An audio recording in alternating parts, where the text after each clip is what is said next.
Family, hope you've been having a fantastic week. Okay. Well, I know my mic working. Cut that down. So, hmm, that's interesting.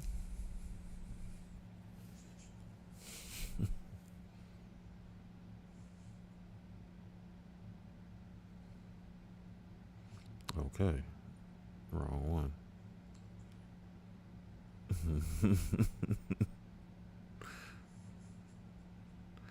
Listen, I tried to share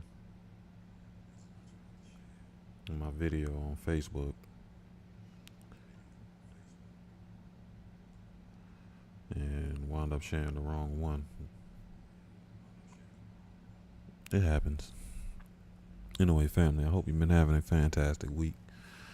So glad to be back with you for another Thursday night book club.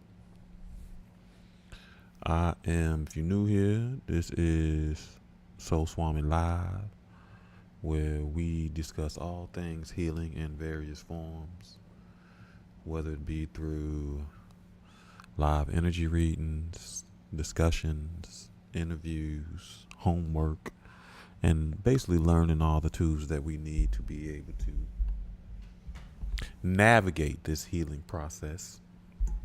You can generally catch us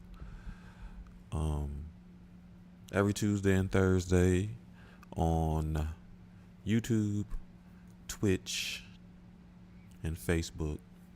And you can also catch us on Instagram most of the time. TikTok's so hit and miss. Every time I go live, I found out, wow, the wild thing about it is healing is one of those words that's kind of against their community standards, which is very interesting to me. But we say that word healing so much. Listen, last Tuesday, I had TikTok on, and after I said healing like that third time, they was like, "Oop, stop the live. We can't have you doing that." Like anyway, but you can catch us every week not on Tuesday, 7 p.m. Eastern, on YouTube, Facebook, and Twitch for sure. I need to figure out some things with Twitch. Spend some time working on that a little bit. Fine tune that. Generally, at the beginning of every show, we do a little energy work. And this week, we are on our crown, which resides right above your head. Your crown is good for your sense of consciousness, your spiritual connection, and sacred knowledge. That the information that you could tap into that you can't quite explain how you know, but you do know. If you are in the element, the element for your crown is thought. And ironically, we've been doing work on Tuesday with the 12 universal laws. And generally, those laws really revolve around being conscious of your thoughts to help control your energy, your attraction, your vibration, a whole bunch of different things. But the element for that is thought. If you are into color therapy, hold on.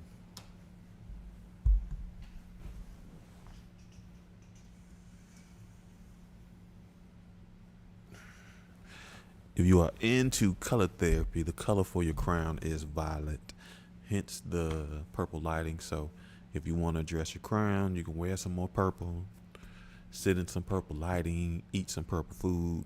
All of those will help ignite your crown. If you are into aromatherapy, you want to think frankincense, rosewood, myrrh, sandalwood, lavender, all good smells to help your crown. And if you are into crystals and gemstones, you want to think selenite, amethyst. I don't have amethyst over here. Moonstone, diamond. They're more than a girl's best friend. And clear quartz.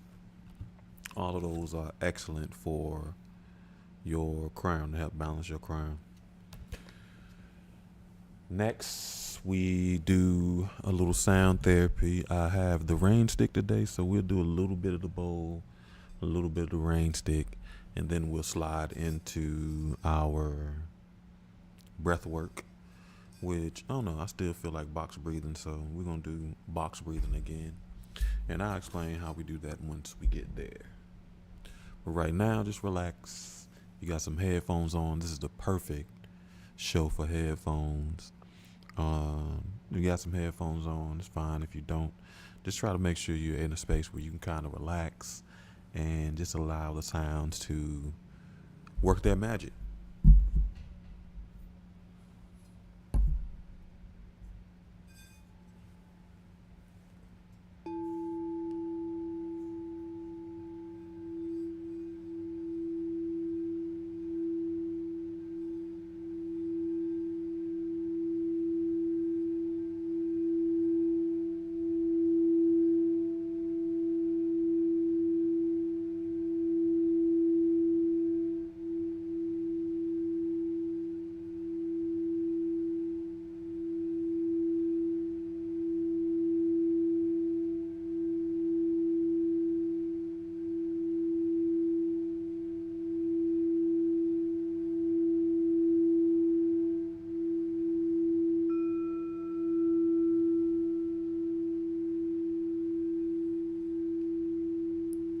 Appreciate you, brother.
Next, we want to do our breath work. And this week, we're going to do box breathing. If you are unfamiliar with box breathing, that is, you breathe in for a 4 count, you hold for a 4 count, and you exhale for a 4 count. But all you really have to do during this time is focus in on your breathing and listen to the sound of my voice as I'll keep the count for you. Make sure you're relieving yourself of the negative energy and replacing that with some positive energy that you necessarily need in your life. Think about being mindful of your thoughts and the power that your thoughts have to shape your reality. So think positive, family. Think positive. On the count of 3, we will start our breath work. 1, 2, 3. Breathe in 4, 2, 3, 4.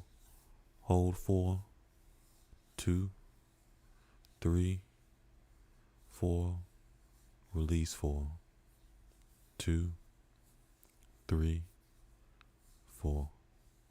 Breathe in 4, 2, 3, 4. Hold 4, 2, 3, 4. Release 4, 2, 3, 4. Last time, family. Breathe in 4, 2, 3, 4.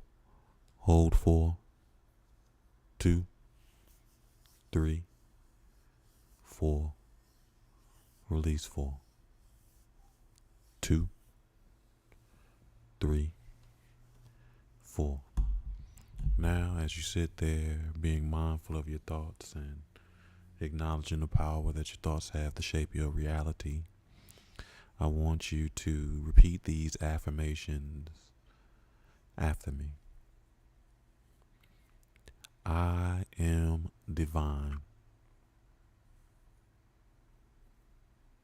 I am connected to the universe. I am at peace. I am a spiritual being. I release doubt and welcome faith. I am divine. I am connected to the universe. I am at peace. I am a spiritual being, and I release doubt and welcome faith. All right. So this is your reminder.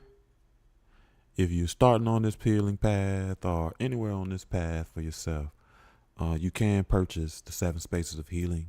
It was one of our first topics when we started this show. And it is important to recognize the energy and the spaces that you need to create for yourself to be able to support your healing. And not only do you want to create these spaces for yourself or within yourself, you want to make sure that you place yourself in spaces that will support your healing as well. You want a space for love, a space for healing, a space for solitude, a space for trust, a space for risk without a judgment, a space for accountability, and a space for forgiveness. Very important to this healing process.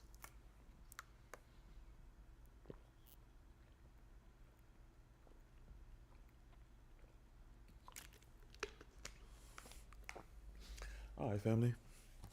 So I think last week,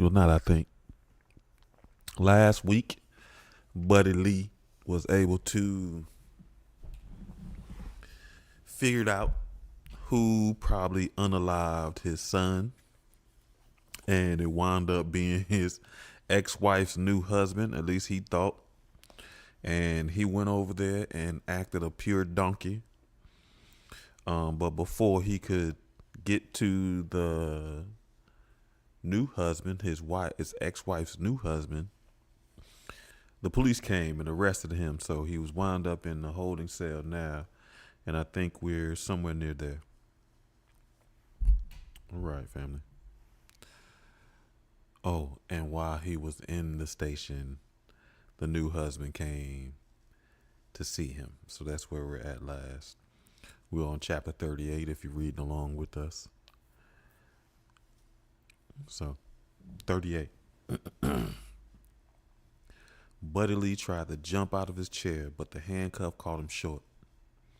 He sat back down as Gerald closed the door behind him. He walked to the other side of the metal table and pulled out the chair back just far enough to stay out of Buddy Lee's reach. It has always bewildered me why these tables are bolted to the floor, but the chairs aren't. This room is supposed to be where defendants meet their attorneys. If you are that angry at your advocate that you would hit him or her with the table, you probably are guilty as sin, Gerald said. He smiled at Buddy Lee. A purplish welt had sprung up on Gerald's chin. Another one was located just above his eyes. You killed my boy, Buddy Lee said. He instinctively wrenched the handcuffed arm. Buddy, you need to listen to me. You killed my son, Buddy Lee seethed. Gerald shook his head. To an observer, it would have appeared to be an empathetic gesture. Buddy, we have to approach this like adults, Gerald said. I'm going to cut your dick off and make you eat it, Buddy Lee said. Gerald leaned forward and put his hands on his knees. He wasn't smiling. This room doesn't have any recording or video equipment, so we can speak frankly. My associates have the girl, your granddaughter.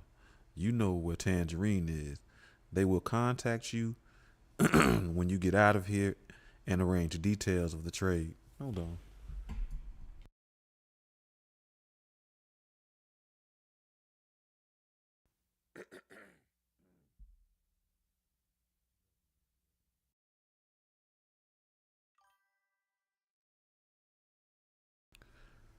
They they will contact you when you get out of here with details of the trade. You and Mr. Randolph will bring Tangerine to the location of our choosing. You will do as you're told, or I'll have my associates chop that girl into bite-sized pieces, Gerald said. You hurt that little girl, and there won't be a hole deep enough for you to hide in. I promise you that, Hoss, Buddy Lee spat. Oh, Buddy Lee, you're so melodramatic. Don't you see I hold all the cards here? I have the little girl. I'm a judge. You tried to murder me in my own house. Gerald ran his finger over the wounds on his face. If I wanted, I can make a call and have your bail set to 6 figures. You will do what trash like you was made to do. Follow instructions. That scar from his headbutt healed up real good, didn't it? Buddy Lee said. Gerald laughed. Always the hypermasculine, hard man. Buddy, tell me, in your whole life, what has that ever gotten you but misery? Gerald asked. He seemed genuinely interested in Buddy Lee's answer. Buddy Lee sat back in the chair, traced his forefinger over the wiry stubble on his chin. You're right. There's been times I've been miserable. Times where all I wanted to do was lie down and die. If I add them up, those times would beat the good times 2-1. No doubt about that, Buddy Lee said. Gerald opened his mouth to speak, but Buddy Lee held that forefinger up and wagged it side to side. But good times are bad. I ain't never lied about who I was. I ain't never pretended to be anything but a hell-raising, whiskey-drinking, hard-loving redneck son of a bee. Most nights I slept like a baby. I ain't ashamed of who I am. I'd like to think my boy picked that up from me. How about you, Winthrop? How you feel about yourself coming home to Christine after spending all night bumping uglies with Tangerine? What do the man in the mirror think about the man who's always running his mouth about people he called deviants and disgusting. Who talks about it ain't Adam and Steve, it's Adam and Eve and all that happy shit, when the whole time he was lighting it up with a T in LGBTQ. Which one of us you think sleep better, Hoss? Buddy Lee asked. He leaned forward. Gerald smiled, but a vein in his forehead throbbed. Buddy Lee laughed. He leaned his head back and chortled to the rafters. Oh, you didn't know, or we stopped smiling. I'm going to tell the magistrate I'm not pressing charges because I know you are so distraught over your dead pervert of a son. You will go to Ike, and the two of you will bring me Tangerine. Do this, and the little girl will be returned to you unharmed. However, if you don't follow the directions to the letter, I can assure you Ariana will die the most horrible death, Gerald said. He stood and headed for the door. When he turned the knob, Buddy Lee spoke. He didn't shout. He didn't yell. One day, sooner than you think, last thing you're going to hear is your heart going still. And the last thing you're ever going to see is me or Ike standing over you, holding it in our hands. Remember, I told you that. Buddy Lee said. Gerald chuckled. The echo bounced around the room. My associates will be in touch, Gerald said. He left the room. Sooner than you think, Buddy Lee said softly.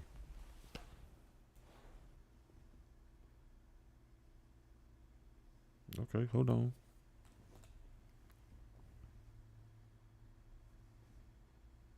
Did we drop signal?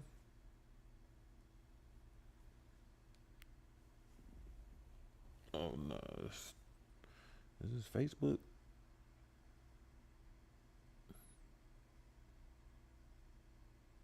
Nah. Do do do do do do do do.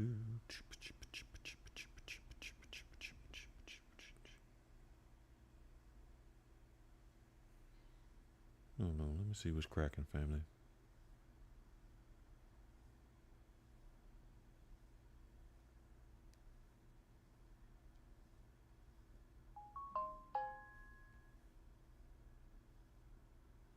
Okay, cool. Yeah, I see it's on. Thanks. That's all I was wanting to know. I can't tell if it's on Twitch. Give me a second. I shall be right back, family.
Alright, it seemed like Facebook. I ain't have any notifications on my unit that it was messing up or dropping frames or anything like that. Because I usually get a notification. So, but there was no notification. So we gonna keep this party going. Again, I appreciate your patience. You know, we haven't had too many streaming issues in a while, so I guess we just need to rock in this new year. As a matter of fact, it might be some hangover from yesterday. So I was a part of that Verizon out. My phone was off from about 10 a.m. to 10 p.m. And I know, and the funny thing, I'm not even on Verizon, but but I know the company I use Verizon towers because I was definitely affected for a long time. But again, I appreciate your patience. Liberty, I appreciate your updates. You're not too late. You're right on time. I thank you as always. All right. Chapter 39. Ike dropped a few coins into the vending machine to get soda. He watched the spiral spring spin and dropped the soda can into the bin. He reached in and grabbed it. He wished the machine had cans of beer, or better yet, a bottle of whiskey. Maya had come out of surgery, but she was still unconscious. The doctor said because of the swelling on her brain, she might wake up in a few hours or she might wake up in a few weeks. The hospital staff had offered him a recliner to sleep in beside her bed. He would have slept on the floor. Tomorrow, he'd have to see what was left of their home, what was left of their life, perform all the adult tasks that came with material tragedies, call the insurance company, get a police report from a sheriff that he knew he was holding something back. All the mind-numbing minutiae that kept the world moving even after you've lost everything. His cell phone chirped. He picked it up and saw it was Buddy Lee. He hit end. The phone rang again. He hit end. The phone rang again. This time he answered it. Call here again and I'll kill you, Ike said. It was Gerald Culpepper, Buddy Lee said. What? Who was that? Ike said. Derek's stepfather. He's who Tangerine was fucking. He's a judge and he got the rare breed in his pocket, Buddy Lee said. Ike moved to the molded plastic chair in the waiting room and sat down with his drink. Ike, Buddy Lee said, how'd you find this out? Why should I believe you? Ike said. You said Tangerine had the man saved in her phone under W, right? Gerald's middle name is Winthrop. That's when it hit me. Why Derek would be so upset about some fella dumping Tangerine. Why I pissed him off so bad. Then I talked to his mama, and she said a couple of weeks before the boys got shot, Derek had tried to reach out to her, Buddy Lee said. But he got a hold of his stepdaddy instead, Ike said. And he probably threatened Gerald. Old Winthrop is one of them rah-rah all-American types. Women need to be barefoot and pregnant. Black people need to know their place. And anything that ain't T-square straight is the devil, Buddy Lee said. He wouldn't want the world to know that he was messing around on his wife, especially with Tangerine, Ike said. Yeah, he's the one behind all this, Ike. The rare breed might have pulled the trigger, but he pulled the goddamn strings. He wants me and you to bring Tangerine in exchange for Ariana. He's gearing up for some run for governor, and he can't have all this hanging out there, Buddy Lee said. And when the hell did he tell you this? Ike asked. Right after I drove my truck through his house and tried to brain him with a baseball bat full of nails, Buddy Lee said. Let me guess. He ain't pressed charges, Ike said. Nope. He wants all three of us. They gonna call you any minute now. Look, I know you're pissed at me, and I don't blame you one bit. If I could change everything, I would. But if we don't work together on this, none of us are gonna make it, Buddy Lee said. Maya just got out of surgery, Ike said. Buddy Lee sucked at his teeth. What the doc say? She could wake up in a couple of hours, or she could wake up in a few days or a few weeks, Ike said. I don't know what to say, Ike, Buddy Lee said. Ike caught his reflection in the snack machine, the slouch in his shoulders, the defeated tilt on his head, like he was carrying an invisible millstone around his neck. His son gone, his granddaughter taken, his wife halfway between the world and the next, his home reduced to a pile of cinders, all because of one man, a man who thought the rules didn't apply to him, a man who thought he couldn't be touched. Where are you? Ike asked. I'm standing outside of King Williams County Jail. Actually, I walked down the road a piece, Buddy Lee said. I got to get one of my guys to bring me the smaller work truck. Hang tight. I'll be there in about an hour, Ike said. Hey, I don't want you to leave Maya if you don't want to, Buddy Lee said. She would want me to go on and get our granddaughter back, so that's what I'm going to do. Give me an hour. Ike pulled up to the sidewalk in front of the jail. Buddy Lee leapt over to the car. He climbed in and closed the door. Ike made a U-turn and headed back to Red Hill. They drove in silence for a few minutes before Buddy Lee started rambling. I meant what I said the day in your shop. I can't live in a world where Jail Culpepper gets to breathe and our boys are in the ground. But I shouldn't have done what I did. I'm sorry. You doing that might have pushed me toward the edge, but I was the one who made the leap, Ike said. They turned on to Route 33, leaving King William behind. The headlights illuminated a green road sign that said Red Hill was 20 miles away. They haven't called you yet?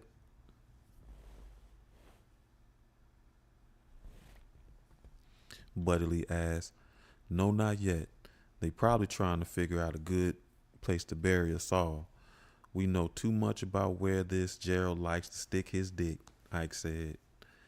Yeah, we gotta figure out a way to flip this around on them. Get Ariana back without turning over Tangerine. I've been thinking about that. When it looked like I was doing it alone, I came up with an idea, Ike said.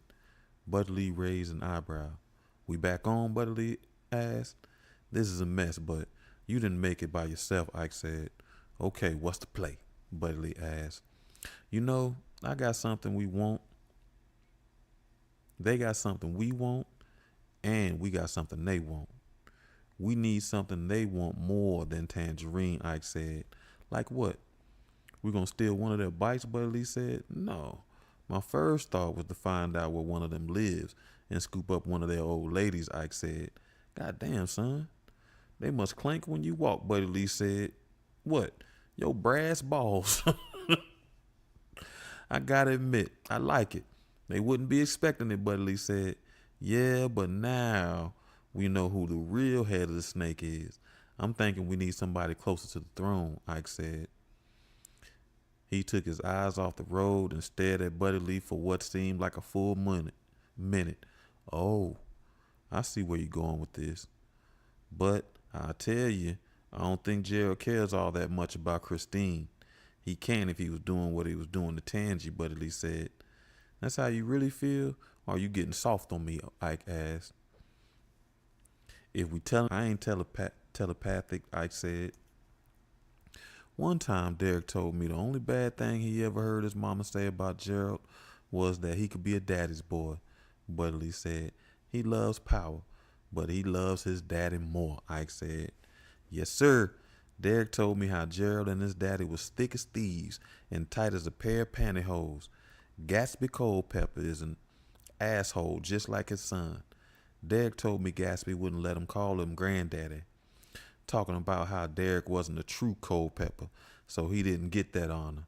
Buddy Lee said, you know, you told me you and Derek didn't get along, but it seems sure like y'all did a lot of talking, Ike said. Buddy Lee grunted. That was only when he was mad at his mama. You know how it is. I ate that shit up. But then he would try to tell me about Isaiah, and well, I wasn't too receptive to that, Buddy Lee said. Yeah, I didn't listen to Isaiah when he talked about how happy he was with Derek. I mean, I didn't want to listen, Ike said. Maybe we can be better grandfathers than we was fathers, Buddy Lee said. You know where Gatsby lives? We haven't called you yet, but when they do, we won't have much time to make a move, Ike said. Can we Google it, Buddy Lee said. Probably. You can Google anything these days. That's what they tell me, Buddy Lee said. They drove in silence for a mile or two. Did you really drive your truck through his house, Ike said. Yeah, but I fucked up and took a left at the scene. Excuse me, Buddy Lee said. Ike and Buddy Lee stared at each other at the same time. Buddy Lee started laughing. Ike shook his head. Ike was right. When they got back to Buddy Lee's trailer, Ike pulled up Gatsby Culpepper's address on the free Google search. The site he used advised him that for $29.99, he can get Gatsby's criminal records too. This says he lives outside of Richmond in the Charles City County. Ike said he checked his watch. It's almost 11. I say we go now. Buddy Lee leaned his chair back on two legs before letting it rest on all four again. He rubbed his face with his left hand. The wound on his right hand was pulsating under the bandage. He took a sip from the mason jar that had a nebulous form floating near the bottom. Once upon a time, it had been a half of a peach. He'd found the jar in his closet hidden behind his winter clothes. Like a squirrel and his nuts, Buddy Lee sometimes forgot where he kept his energy rations. Energy rations. Last I heard, he was living alone. I don't know if he has a dog. I don't know what kind of security system he might have or how many guns he might be packing. I kind of feel like we should at least do a dry run and see what we're working with, Buddy Lee said. He handed Ike the jar. Ike took a sip and handed it back. Buddy Lee took it up, tipped the mason jar up, and savored the burn of the corn liquor in his chest. I don't care what he's got. I don't care who lives with him. I don't care about his dog. We going in there and we taking him out. Anybody or anything try to stop us, we taking them out too, Ike said. Duly noted. But I've been ruminating on something, Buddy Lee said. What's that? My daddy used to say, work smarter, not harder, Buddy Lee said. Ike put his phone in his pocket and crossed his arms. I'm listening. Let's say we go up there and try to grab old Gatsby, and the shit gets hectic. Then we get locked up, and them breed boys call us while we're sitting in the stir. What if instead we going up there like a bull in a china shop? We get him to come out on and walk himself right into our arms, Buddy Lee said. And how you think we're going to get him to do that, Ike asked. Well, Gatsby's an old man, and there ain't nothing an old man likes more than a pretty young thing. And we just happen to have a pretty young thing on our team, Buddy Lee said. You talking about Tangerine? She don't even believe this bastard is out to kill her. How we going to convince her to help us snatch his daddy? Simple. We tell her the truth, Buddy Lee said. Chapter 40. Jazzy met them at the door. How's mine? She asked. Stable. We need to talk about your guest. Send her outside, Ike said. He went back to his truck and leaned against the grill. Buddy Lee stood next to him with his hands in his pockets. The moon was a sliver of white in the night sky. A thin blanket of mist rolled across the fields that bordered Jazzy's driveway on either side. Tangerine took us time coming down the steps. She stood in the yard just out of their reach. She had on a pair of lounge pants with white kittens on a black background. Her hair was piled on top of her head in a loose bun. You see the news, Ike said. She nodded. Gerald wants us to trade you for Ariana, Buddy Lee said. Tangerine snapped her head in his direction. Yeah, we know. The Honorable Gerald Winthrop Culpepper is the fellow who dumped you and got this whole greasy ball of shit rolling. He's the one that had Derek and Isaiah unalived. And he's the one who got your mama unalived. And he's trying to unalive you like it's his new favorite hobby, Buddy Lee said. How did you? We might not look like much, but between the two of us, we got half a decent brain. W is short for Win. Winthrop is Gerald's middle name. Gerald is Derek's stepdaddy, Buddy Lee said. That's why Derek was so upset. That's why Isaiah was going to run the story, Ike said. It ain't his family, Tangy. It ain't his wife. It's him. He's the one making the moves. He's the one who told the boys to kidnap the little girl, Buddy Lee said. They soon unalive her as look at her, Ike said. Tangerine shook her head violently. Her long black hair fell down around her shoulders. Well, what do you want me to say? That I'm a dumbass? That I was an idiot for thinking he actually had feelings for me? Congratulations, you was right. I'm just another in a long line of stupid-ass side chicks, Tangerine said. She sat on the bottom step. Ike pushed himself off the truck and approached her. We didn't come here to run you down or make you feel bad. Gerald ain't the person you told yourself he was. That's a hard lesson, but it ain't nothing to be ashamed of, Tangerine. We all learn that lesson or we teach it to somebody. But now that you know, you can't hide from this no more, Ike said. We not gonna turn you over to them. That ain't even on the table, Buddy Lee said. Winthrop said he gonna send Ariana back in chunks if we don't, Ike said. We not gonna let that happen. But we need your help, sis, Buddy Lee said. Tangerine wiped her eyes with the back of her hand. He never cared about me at all, did he? She said. He don't care about nobody but himself, sis, Buddy Lee said. He unalived my mom, Tangerine cried. Her body trembled as she wept. Ike sat on the step and put his hand on her shoulder. Help us make it right. Help us make him pay. Tangerine navigated Ike's truck down the single-lane side road that led to Gatsby Culpepper's estate. The long branches of an oak and maple trees encroached on the road from both sides. Tangerine came out of a soft curve and saw a sign that hung from the arm of a 7-foot pole that said North Point. The post sat at the end of an exposed aggregated driveway that stretched into darkness for about 200 yards. She turned into the driveway and parked the truck off to the side near a shallow ditch. She killed the lights and shut off the engine. The Chevy was Ike's errand truck. He used it to shuttle supplies between jobs when they got backed up or encountered a problem. He'd taken off the magnetic door signs that identified the truck as part of his fleet. Turn it on, Tangerine thought. She checked her makeup in the rearview mirror. Her war paint was flawless as usual. She popped the hood and got out the truck. She went around to the front and raised the hood then and made a show of looking at the engine in case Mr. Gatsby Culpepper was peeping at her through the bedroom. I appreciate you, Cat. I see you on Facebox. Facebox was tripping a little second ago. Throwing up her hands in exasperation, she walked up the gentle rise to the front door. The dulcet tones of Moonlight Sonata echoed through the house as Tangerine pushed the doorbell. House? Calling this place a house was like calling the Taj Mahal a crypt. Technically accurate, but wholly incorrect.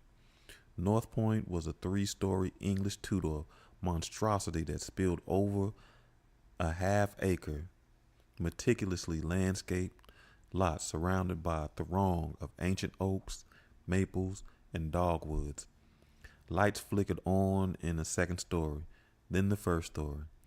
A large black door that was more like a drawbridge of a castle opened abruptly. She hadn't heard any footstep approaching her, or the mutterings of a poor soul roused from its slumber at 1 o'clock in the morning. Can I help you? The man standing in the door asked. He was a few inches taller than Tangerine. He had a shock of snow-white hair parted in the left side and swept back across his forehead.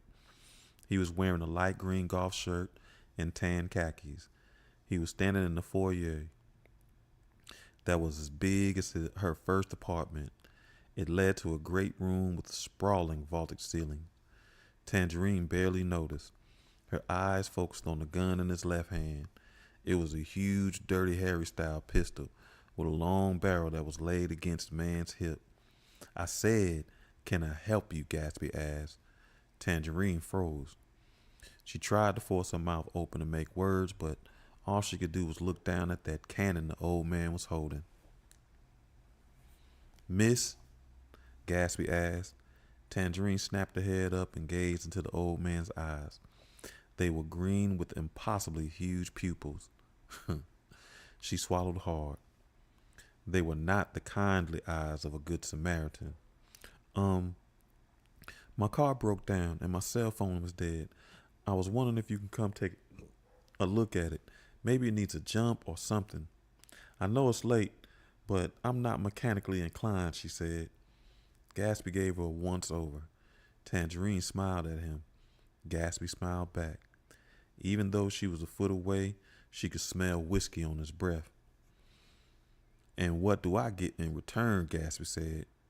Tangerine suddenly felt a lot better about what was going to happen to this old man. Gatsby laughed lightly. It's just a joke, Jerry. Let's go take a look at it, Gatsby said.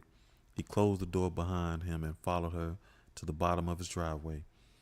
How'd you find out this way, dearie? Gatsby asked. What? He still had the gun in his hand. Was leaving a friend's house and my truck just died. If you were my friend, you'd be spending the night, Gatsby said. Tangerine fought down a rising tide of nausea as she took her place at the front of the truck. Gatsby leaned under the hood. He laid the gun on the fender. Here, sugar, hold my phone. There's a little flashlight doohickey on there, Gatsby said. I got it, Tangerine said. She brushed her knee against the gun. It tumbled off the fender and landed to the ground. Damn it, darling, be careful. That's a loaded pistol, Gatsby said. He bent over to retrieve his gun. Ike and Buddy emerged from the darkness at opposite ends of the truck. They were wearing matching blue bandanas and black knit winter caps.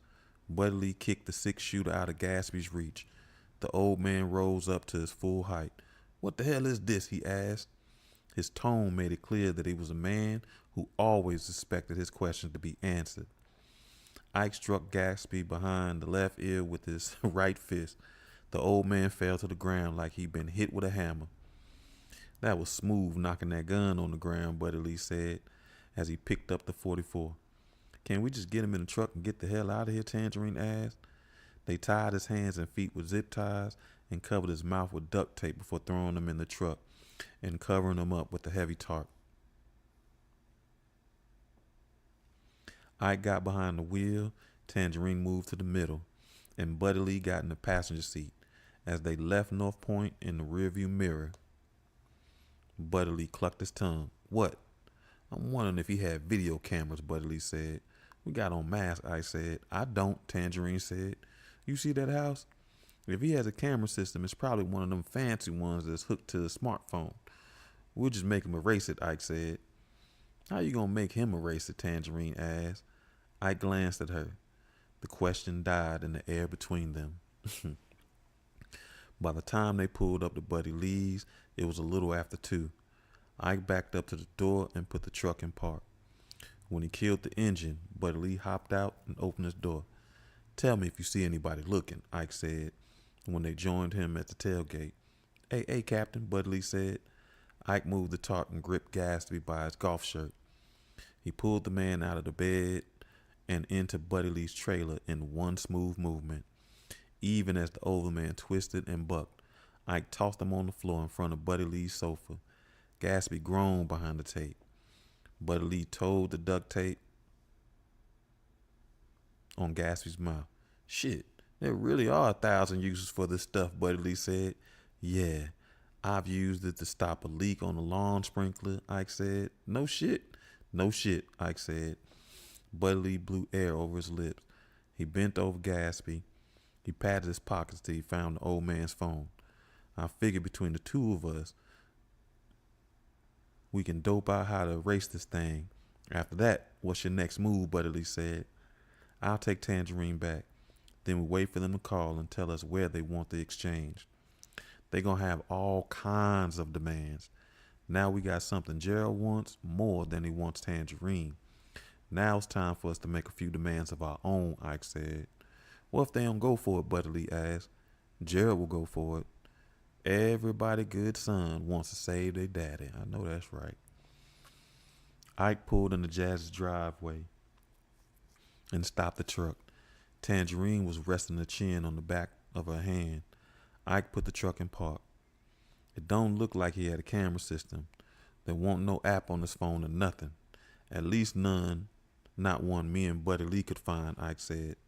No offense, but the two of you not really the most tech-savvy guys on the planet. But you aren't really worried about him ever going to the cops, are you? Tangerine asked. Ike didn't answer. That's what I thought. You know, I only helped you so we can get Ariana back. I don't want you to think about anything else that might happen, Tangerine said. Then don't, Ike said. How do you do it? Kill people and keep going like nothing happened. Like at the house. You stepped over my mama and blew those guys away like it was something you did every day. And it don't seem to bother you at all. I feel so guilty about my mama, about Isaiah and Derek. I can't eat. I can't sleep. I jump at every noise. I cry for no reason. Not you and Buddy Lee. You two just keep moving forward like sharks. I don't know how you do it, Tangerine said. People like Isaiah and Derek and your mama didn't deserve to die the way they did. The people that killed them don't deserve to live. I can't speak for Buddy Lee, but that's what keeps me going, Ike said. Revenge? Tangerine asked. Ike smiled ruefully. No, hate. Folks like to talk about revenge like it's a righteous thing, but it's just hate in a nicer suit. I know that's right. That's all it is, right? Chapter 41. Dome was a big believer in karma. You do foul shit comes back to you tenfold. Dome couldn't think of anything much fouler than kidnapping a little girl. I know that's right. When they had gotten back to the clubhouse, he'd been tasked with watching the curly-haired cherub. He wasn't sure how he'd drawn that straw, but he didn't want somebody like too much watching her. He'd probably offer her a sip of his Jack Daniels. Dome tapped the remote and flipped through 100 different channels while the girl slept on the makeshift cot he had constructed out of blankets and a piece of plywood. They were on the back porch that he and Cheddar and Gremlin had converted into an extra room. Up front, the rest of his brothers were whooping and hollering. They all were hyped up about setting the house on fire and running a woman off the road. All Dome could think about was how Gremlin and Cheddar were lying out in the middle of that girl's front yard. He wondered if the buzzards were circling over them yet. With their mouths full of maggots, Dome changed the channel again. Grayson scrolled through the phone they'd taken off the lady when they grabbed the crumb snatcher. The time in the corner of it said 4:45 a.m. It was time to call the Fathers of the Year. An early morning call would catch them all disoriented and scared to death for the rugrat. Grayson stopped on the listing for Ike in the phone and pressed send. He answered on the second ring. Hello? Hey, nigga. I told you blood for blood or a little runt for a slut. Here how it's gonna go. I want you to talk to the man in charge, Ike said. Grayson almost coughed. You're making demands on me, Sambo? I'm the man in charge, boy, Grayson said. No, you just the messenger. Gerald Culpepper is the man in charge, and I want to talk to him, Ike said. Grayson squeezed the phone. Gerald and his stupid ass. He should have never talked to the wife's ex-husband, but he wanted to play Bond villain and rub salt in the wound. He got off on that shit. You deal with me. I'm the big dick in this deal, and you about to get F unless you do exactly what I tell you. Or do you want me to start sending you pieces of that little half-breed, Grayson said. You do that, and I start sending you pieces of Gaspy Culpepper, Ike said. Grayson had been slouching in the president's chair. Now he sat up, ramrod straight. What the fuck are you talking about? Grayson asked. Ike didn't respond. Instead, Grayson heard someone moan in the background. Not a fun, good time, ball juggling moan either. This was an agonizing sound. Gerald, is that you, son? Gaspy said. What the fuck? Grayson asked. Ike came back on the line. Now I'm going to tell you how it's going to go. You going to call Gerald and tell him we got his daddy.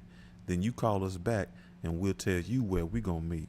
We'll bring the old man Culpepper and you bring Ariana. That's not the fucking deal, you. You going to need to start watching your mouth. Or I'm going to pull one of Pappy Graspy's teeth out and make a ring out of it. Oh, and hear me when I tell you this, son. Don't even think about riding back out the Red Hill if I even hear a motorcycle on television. I might get nervous. I get nervous, I'll put two in old man Culpepper's head before you can say Smith and Wesson. I told you I don't sell no wolf tickets, Ike said. The line went dead. Grayson pulled the phone away from his face and stared at it. He wanted to toss it across the room and stomp on it until he heard the satisfying crunch of plastic under his boot. He set it on the table. It wasn't a phone anymore. It was the physical manifestation of this whole godforsaken shitstorm. The neat black rectangle was a window into a parallel universe he had now inhabited. A place where two old ex-cons kept outflanking him at every turn.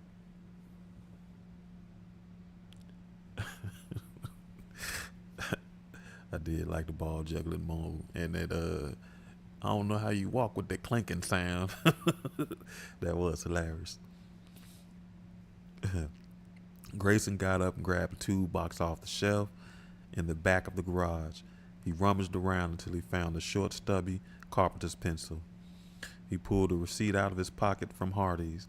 Hardee's? How they showing up everywhere?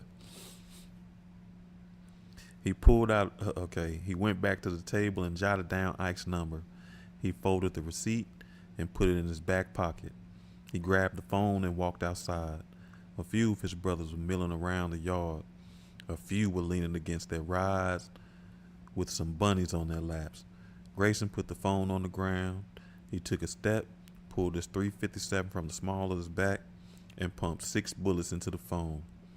He roared as he pulled the trigger until the gun went click. Then he went back inside and called Gerald. Ike poured some moonshine into his coffee. He could hear Buddy Lee's pestering Gatsby with questions. The old man's mouth was taped, so he couldn't answer any of Buddy Lee's query. You remember when Dad graduated from college and none of y'all showed up? He told me about that. I was in jail, so I had an excuse, but you was retired. I mean, I know he was your step-grandson, but damn, you couldn't skip tea time to see him walk that aisle? I gotta tell you, Gatsby, that's a pretty unchivalrous for a southern gentleman, Buddy Lee said. Gatsby mumbled. Ike figured it was a combination of all the curse words in his repertoire.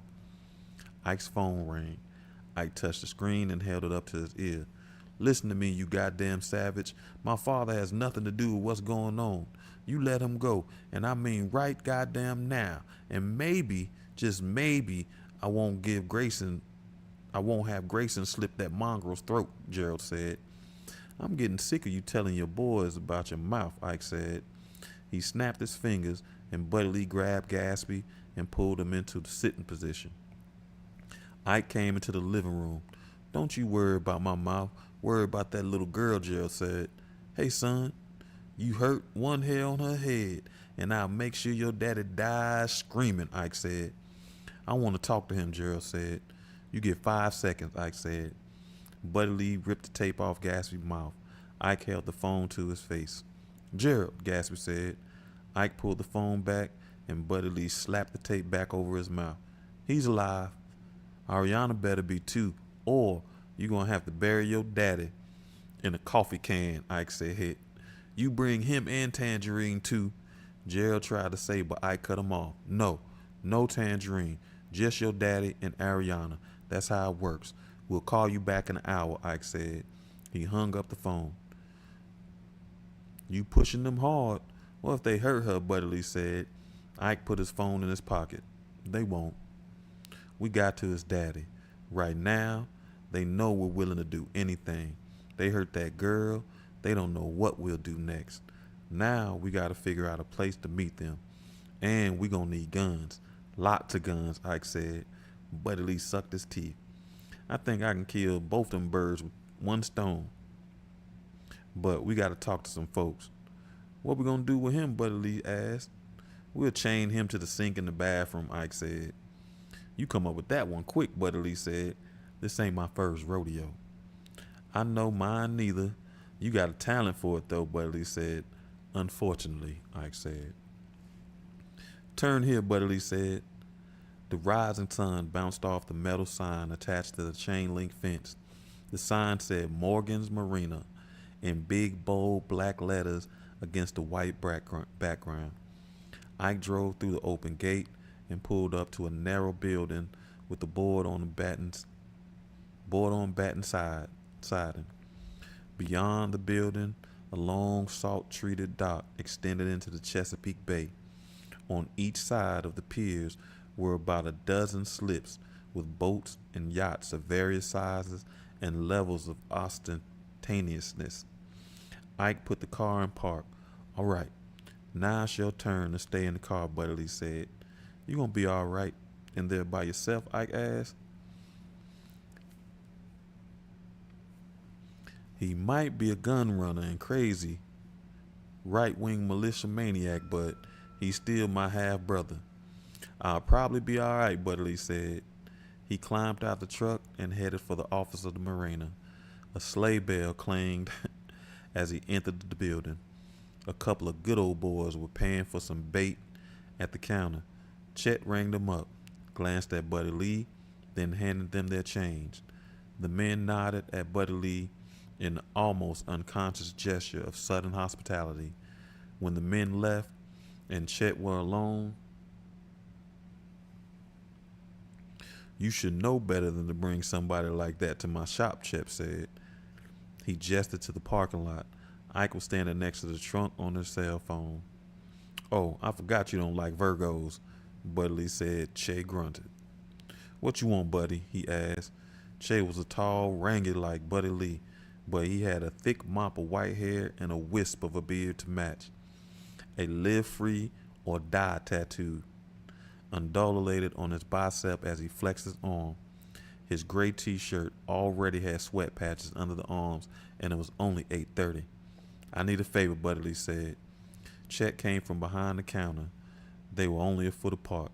"I told you the last time you came out here, I'm fresh out of favors for you. You know how much trouble you and Derek got me in?" Truly sent Skunk Mitchell up to talk to me about it. The Skunk Mitchell, they thought I was a snitch because you and Derek couldn't keep it under 60. That deal cost me a shitload of money and many sleepless nights. But you want a favor, Chet said? It cost me 5 years. It would have killed Deke if he had gone inside.